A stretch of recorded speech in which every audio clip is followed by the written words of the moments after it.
activist for a decade and still consider I am. And I believe that interfaith dialogue or dialogue should include people from different, all cultures and all faiths. But I think these weaknesses that I will be talking about sort of manifest themselves particularly in Islam-West relations. The Anders Breivik example shows us that fundamentalism, extremism is not one way. It can come both ways. And it was a big wake-up call, I think, for the Europe and the Western world. We really need to think deeply about some of our prejudices, misconceptions that we have, stereotypes, and also, but I really feel that at the bottom of that whole incident lies the view that Muslims and Islam is incompatible with Western society. That's what it is. And the rhetoric that comes from that belief, the extreme interpretations, and also the feeling that Christianity will be wiped from Europe and Western society, firstly by secularism, and now secondly by the presence of Muslims.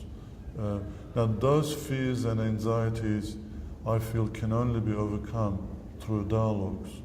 And that's why I say it's imperative, otherwise we're going to lose the very fabric of our society.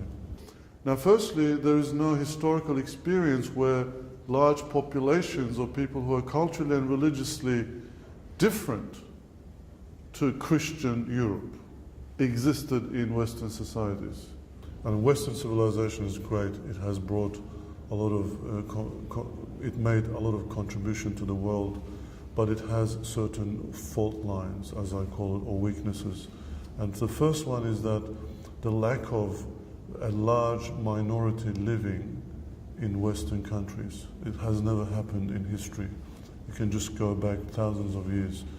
On the contrary, we have intolerance for large populations, and they've been either forced to migrate or they've been forced to convert to Christianity. What that means is that our history and our social and political policies and also theories are based on a non-existence of a large minority. But now we are having more minorities in Western countries. In Europe, in France, it's as close as 10% of Muslims' presence. In Australia, even though it's 2%, but in Sydney, it may be as much as 5%. Now, as these numbers grow, it will never be majority, but it can become a major minority. We don't know how to deal with that, so because we have no historical experience, and therefore no policies, no ideas, or even theologies from a religious sense. So what I'm saying is that interfaith dialogue can make us realize this and also help us develop theologies and the policies that are required for a social policy for a multi-faith society where we coexist with a dramatically different religion and culture. And secondly, the Western societies dominate the world and has been dominating the world in the last especially 200 years. But in this domination, there is two faces that is seen. One, the face at home, and then the face abroad. And these are sometimes in duplicity. The second issue is how we are seen, across the world as a face that looks at the world, and that happens through colonization in the past, and in our time, invasion of Iraq, invasion of Afghanistan, also various economic and political policies that the Western societies or countries have. And these are usually less than the standards that we enjoy at home. At home, we like freedom of speech, democracy, fairness, equal opportunity for all, but we don't necessarily uphold these internationally. Even in the case of the Iraq War and its aftermath, the extraordinary rendition was a very clever way of circumventing the the human rights issues of no torturing. You couldn't torture in US, but you could torture on a plane or in a third country. This is the duplicity I'm talking about. But a lot of the people from outside can see this, but we don't see it. And this is a problem. And we need to, this is where, once again, the dialogue with Muslim minorities especially, comes very handy, because Muslims can speak up about this in a democratic way, in a friendly way, and that we can be removed from that blindfold that we seem to have. And the third one is that the Western society is defined as a Judeo-Christian civilization, and hence everything else seen as alien to it, including Islam to start with.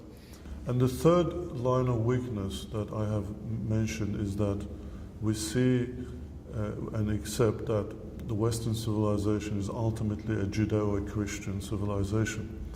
What that means is that although it sounds innocent and true to some respect, it excludes others, especially Muslims, and we start seeing Muslims and as well as people from other religions as not part of this civilization.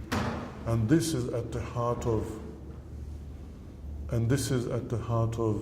the debate about immigration, citizenship, multiculturalism, even how we view the Israeli-Palestinian peace process.